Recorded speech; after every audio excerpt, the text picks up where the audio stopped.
দরসুল ওয়ালা ইওয়াল বারা, আহারে এইটারে যে সংযুক্ত করা যায় না, কি করবো এখন?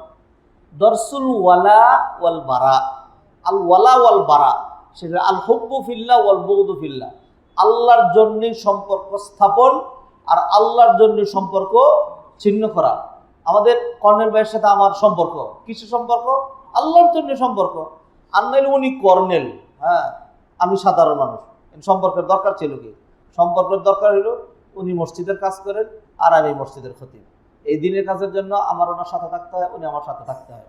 যখন দেখবো উনি দিনের কাজে নাই, ধরেন কথার কথা, যদি দেখে এখন উনি সিনেমা বানাচ্ছে, তাহলে ওনার সাথে যাব? আর উনি যদি দেখেন যে আমি একটা খারাপ জায়গায় যাচ্ছি, তাহলে উনি আমার সাথে যাবে? যাবে না। তাহলে কতক্ষণ পর্যন্ত, এটা জাস্ট এক্সাম্পল দিচ্ছি আর কি, এটা আপনাদের প্রত্যেকের জন্যই। আমি কতক্ষণ ওনার সাথে থাকবো? যতক্ষণ উনি দিনের কাজ করছেন। আর উনি কতক্ষণ আমাকে সমর্থন করবেন? যতক্ষণ আমি দিনের, এটার নাম ওয়ালা। এটার নাম কি?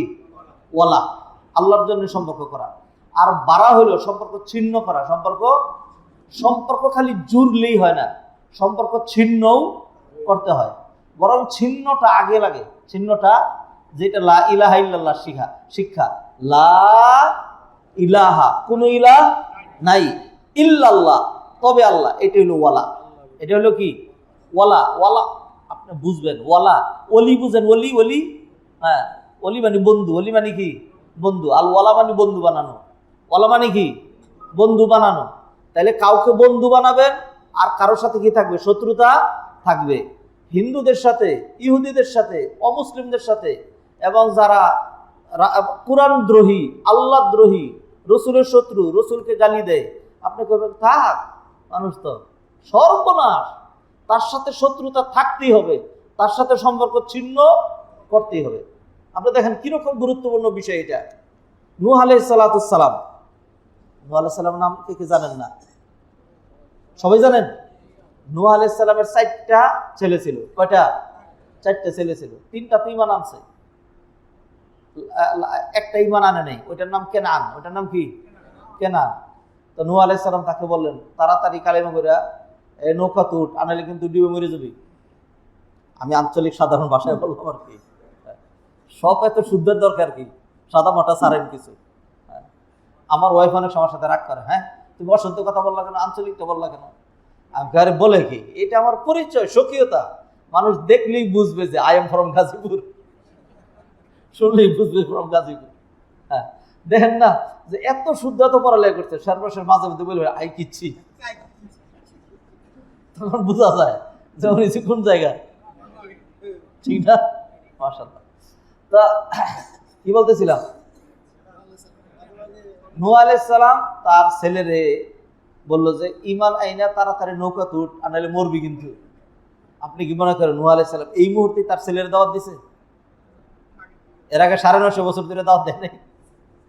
ওয়ালাকাদ আরসালনা নূহান ইলা কওমিহি ফালাবিথা ফীহিম আলফা সানাতিন ইল্লা 50 আমা ফাআখাযাহুমুত তুফানু ওয়া হুম যালিমুন। নূহ আলাইহিস সালাম 950 বছর দাওয়াত দিতে থাকলেন কন্টিনিউ। মানুষ যখন দাওয়াত দেয় শুধু বাহিরেই দিবে নাকি তার পরিবারকে দিবে? পরিবার থেকে শুরু করতে হয়। আল্লাহ কোরআনে বললেন ওয়া'মুর আহলাকা বিস-সালাতি ওয়াসতাবির আলাইহা, নবী হে আপনি আপনার পরিবারকে সালাতের শিক্ষা দেন এবং ওয়াসতাবির আলাইহা, কষ্ট করে হলেও পরিবারকে নিয়ে দিনের উপরে টিকে থাকেন। অন্য আয়াতে আল্লাহ বললেন ইয়া আইয়ুহাল্লাযীনা আমানু কু আনফুসাকুম ওয়া আহলিকুম নারা, ঈমানদারেরা বাঁচাও নিজেদেরকে, protect yourself from the fire of জাহান্নাম এন্ড দেন ইউর ফ্যামিলি ওয়া আহলিকুম, পরিবারকে বাঁচাইতে হবে। হ্যাঁ এরপরে না ধীরে ধীরে আপনি দাওয়ার পরিধি বাড়াবেন। তো নূহ আলাইহিস সালাম তার ছেলেকে দাওয়াত দিয়েছেন, সর্বশেষ তার ছেলে শুনল না। ছেলে বরং ওই যে অহংকার, মানুষের যখন শয়তানে ধরে আর কি, বলে কি ক্বালা সাআওয়ি ইলা জাবালিন ইয়াসিমুনি মিনাল মা, বাবা চিন্তা করেন না আপনি আমার জন্য, আমি এমনি 60 গজ, আর ওই যে পাহাড় দেখতে পাচ্ছেন, লাফায়া পাহাড়ের উপরে উঠে গেলে পানি আমার ধরবে কোত্থেকে? হ্যাঁ পানি কোত্থেকে ধরবে? এরপরে যখন পানি ধরবে কোত্থেকে, মানে হ্যাঁ পানি ধরবে কোত্থেকে, মানে কে ধরবে? ওই যে আগে কিছুদিন আগে দেখতাম যে একটা সাইনবোর্ডের মধ্যে মেয়েদের ছবি দিয়া, মানে কিশোরী মেয়েদের ছবি দিয়া এইরকম করে একটা অবলম্বন করা, আমাকে ঠেকায় কে, এরকম একটা ছিল না, এরকম সাইনবোর্ড ছিল। মানে এখন সে বড় হয়ে গেছে, এখন তারে আর কেউ ঠেকাইতে আল্লাহ পারবে না।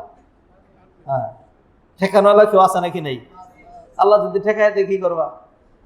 আল্লাহ ঠেকাই দিলে, আল্লাহ এমন ভাবে ঠেকায় দিতে পারে কোনো কিছুই আর আপনি করতে পারবেন না। একটা ঘটনা বলি, কিচ্ছা, তারপরে আবার ফিরে আসতেছে এখানে।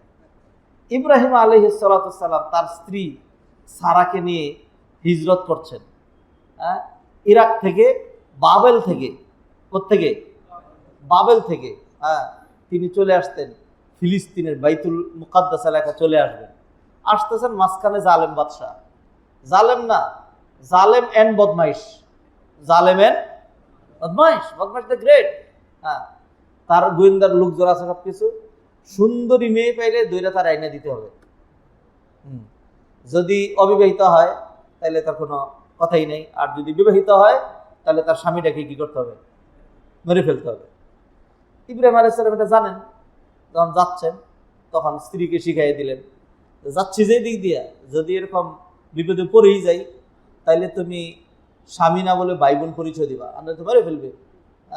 এবং তিনি যেটা করছেন এটা হলো তাউরিয়া, আরবিতে বলে তাউরিয়া, কথাটাকে একটু ঘুরানো, একটু ঘুরাইয়া বলা।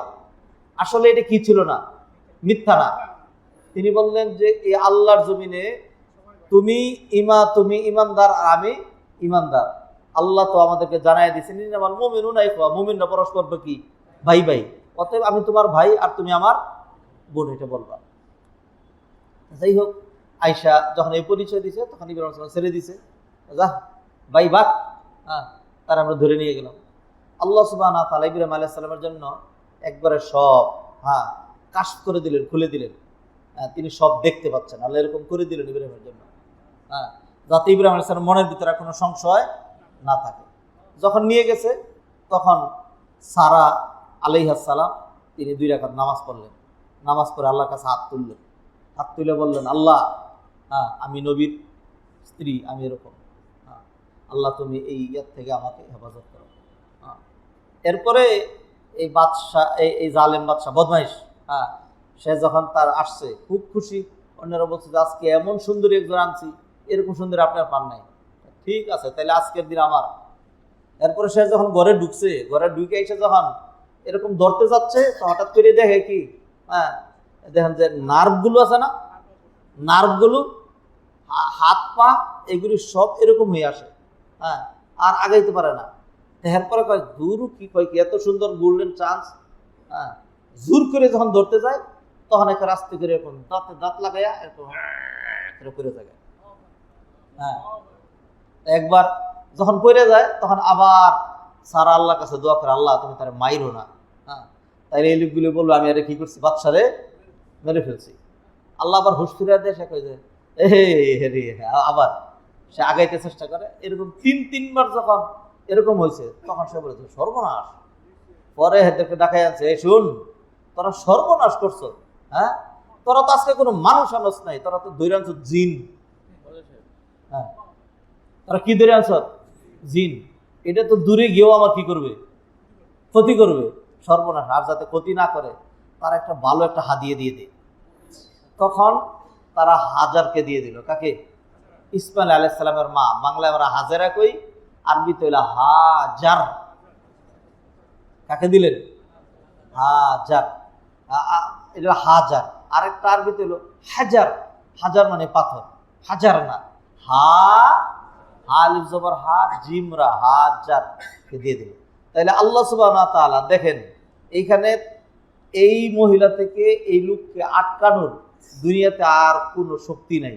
ইব্রাহিম নাই, আর কোনো ইমানদার নেই, অন্য কেউ নাই। এখন সে তাকে যেমনি খুশি এমন বুক করতে পারতো না। আল্লাহ সুবহানাহু ওয়া তাআলা ঠেকাইতে পারছেন নাকি? পারেন নাই। তাহলে তোরে কেউ ঠেকাইতে পারবে না, আল্লাহ পারবে না।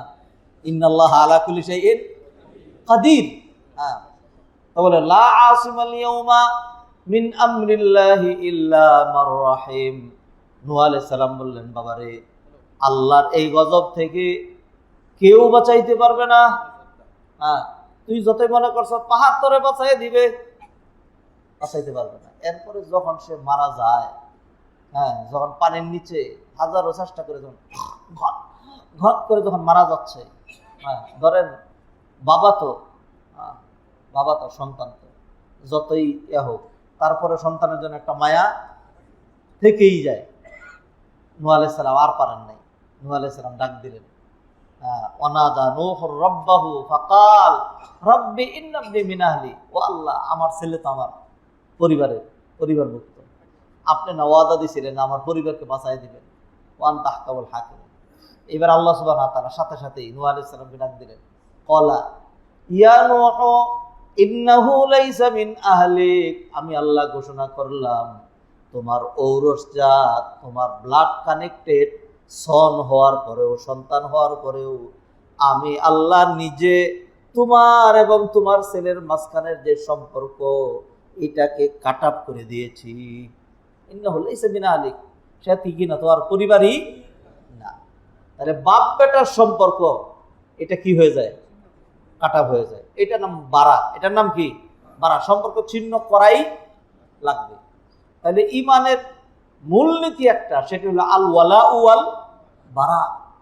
আল্লাহর জন্য কাউকে ভালোবাসা, আল্লাহর জন্য কাউকে, এই শিক্ষাটা আমরা পেলাম। ইহদিনাস সিরাতাল মুস্তাকিম সিরাতাল লাযিনা আনআমতা আলাইহিম। নবিয়্যিন, সিদ্দিকিন, শুহাদা, সালেহিনদের পথ দেখান, এটা হলো ওয়ালা। এটা কি? অর্থাৎ এই পথ দেখান মানে কি? এদের সাথে আমাদেরকে রাখেন, এরা আমাদের বন্ধু। এইবার গায়রিল মাগদুবি আলাইহিম ওয়ালাদ-দাল্লিন। এই যে আয়াত, আপনি সূরা ফাতিহা সারা জীবন পড়লেন, এরপরে যারা কোরআনের কথা সহ্য করতে পারে না, যারা দিনদারদেরকে দেখতে পারে না, যারা নবী রাসূলদেরকে গালমন্দ করে, যারা আল্লাহরে নিয়ে কটাক্ষ করে, এদের সাথে আপনার খুব সখ্যতা। তাইলে আপনি কি নামাজ পড়লেন আর কি সূরা ফাতিহা পড়লেন? তাহলে সূরা ফাতিহার শিক্ষা হলো কি? যারা খারাপ তাদের সাথে সম্পর্ক ছিন্ন করাই লাগবে।